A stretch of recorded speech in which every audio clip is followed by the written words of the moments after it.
This is TechCrunch. When DeepSeek, Alibaba, and other Chinese firms released their AI models, Western researchers quickly noticed they sidestepped questions critical of the Chinese Communist Party. U.S. officials later confirmed that these tools are engineered to reflect Beijing's talking points, raising concerns about censorship and bias. American AI leaders like OpenAI have pointed to this as justification for advancing their tech quickly, without too much regulation or oversight. As OpenAI's Chief Global Affairs Officer Chris Lehane wrote in a LinkedIn post last month, there is a contest between U.S.-led democratic AI and communist-led China's autocratic AI. An executive order signed Wednesday by President Donald Trump that bans, quote, woke AI, unquote, and AI models that aren't, quote, ideologically neutral, unquote, from government contracts could disrupt that balance. The order calls out diversity, equity, and inclusion, DEI, calling it a, quote, pervasive and destructive, unquote, ideology that can, quote, distort the quality and accuracy of the output, unquote. Specifically, the order refers to information about race or sex, manipulation of racial or sexual representation, critical race theory, transgenderism, unconscious bias, intersectionality, and systemic racism.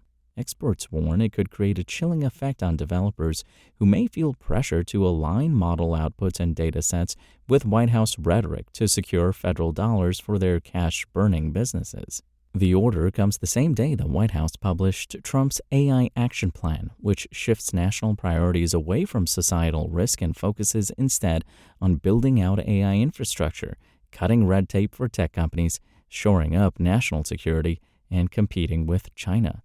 The order instructs the Director of the Office of Management and Budget, along with the Administrator for Federal Procurement Policy, the Administrator of General Services, and the Director of the Office of Science and Technology Policy to issue guidance to other agencies on how to comply.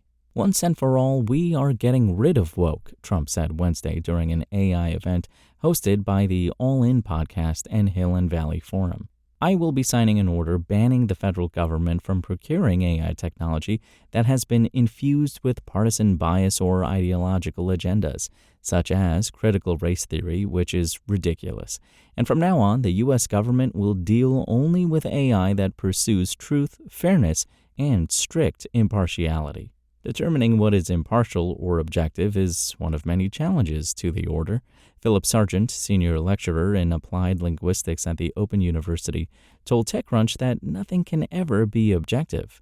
One of the fundamental tenets of sociolinguists is that language is never neutral, Sargent said, so the idea that you can ever get pure objectivity is a fantasy.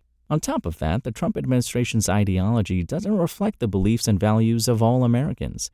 Trump has repeatedly sought to eliminate funding for climate initiatives, education, public broadcasting, research, social service grants, community and agricultural support programs, and gender-affirming care, often framing these initiatives as examples of woke or politically biased government spending.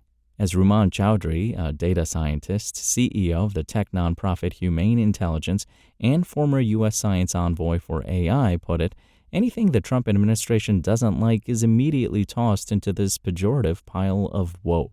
The definitions of truth-seeking and ideological neutrality in the order published Wednesday are vague in some ways and specific in others. While truth-seeking is defined as LLMs that prioritize historical accuracy, scientific inquiry, and objectivity, ideological neutrality is defined as LLMs that are neutral, nonpartisan tools that do not manipulate responses in favor of ideological dogmas such as DEI. Those definitions leave room for broad interpretation, as well as potential pressure. AI companies have pushed for fewer constraints on how they operate, and while an executive order doesn't carry the force of legislation, frontier AI firms could still find themselves subject to the shifting priorities of the administration's political agenda. Last week, OpenAI, Anthropic, Google, and xAI signed contracts with the Department of Defense to receive up to $200 million each to develop agentic AI workflows that address critical national security challenges. It's unclear which of these companies is best positioned to gain from the woke AI ban, or if they will comply. TechCrunch has reached out to each of them and will update this article if we hear back. Despite displaying biases of its own, XAI may be the most aligned with the order, at least at this early stage. Elon Musk has positioned Grok, XAI's chatbot, as the ultimate anti-woke, quote, less biased, unquote, truth seeker. Grok's system prompts have directed it to avoid deferring to mainstream authorities and media, to seek contrarian information even if it's politically incorrect, and to even reference Musk's own views on controversial topics. In recent months, Grok has even spouted anti-Semitic comments and praised Hitler on X, among other hateful, racist, and misogynistic posts. Mark Lemley, a law professor at Stanford University, told TechCrunch the executive order is clearly intended as viewpoint discrimination since the government just signed a contract with Grok, aka Mecha Hitler. Alongside XAI's DoD funding, the company announced that Grok for Government had been added to the General Services Administration schedule, meaning that XAI products are now available for purchase across every government office and agency. The right question is this: would they ban Grok, the AI they just signed a large contract with, because it has been deliberately engineered to give politically charged answers? Lemley said in an email interview. If not, it is clearly designed to discriminate against a particular viewpoint. As Grok's own system prompts have shown, model outputs can be a reflection of both the people building the technology and the data the AI is trained on. In some cases, an overabundance of caution among developers and AI trained on internet content that promotes values like inclusivity have led to distorted model outputs. Google, for example, came under fire after its Gemini chatbot showed a black George Washington and racially diverse Nazis, which Trump's order called out as an example of DEI-infected AI models. Chowdhury says her biggest fear with this executive order is that AI companies will actively rework training data to toe the party line.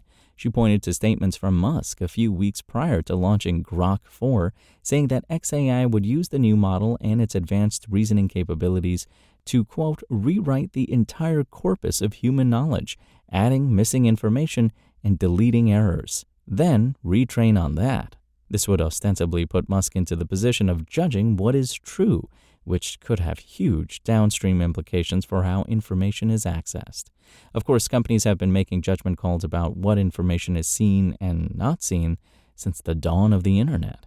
Conservative David Sachs, the entrepreneur and investor who Trump's appointed as AI czar, has been outspoken about his concerns around woke AI on the All In podcast, which co-hosted Trump's Day of AI announcements.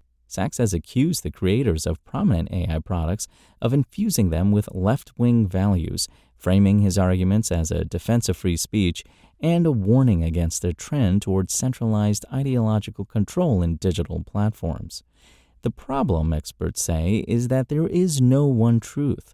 Achieving unbiased or neutral results is impossible, especially in today's world where even facts are politicized. If the results that an AI produces say that climate science is correct, is that left-wing bias? Sargent said. Some people say you need to give both sides of the argument to be objective, even if one side of the argument has no status to it. Got a sensitive tip or confidential documents? We're reporting on the inner workings of the AI industry, from the companies shaping its future to the people impacted by their decisions. Reach out to Rebecca Bellan at rebecca.bellan at techcrunch.com and Maxwell Zeff at maxwell.zeff at techcrunch.com. For secure communication, you can contact them via Signal at RebeccaBellan.491 and mzeff.88. That's all for now. For more stories like this one, visit TechCrunch.com.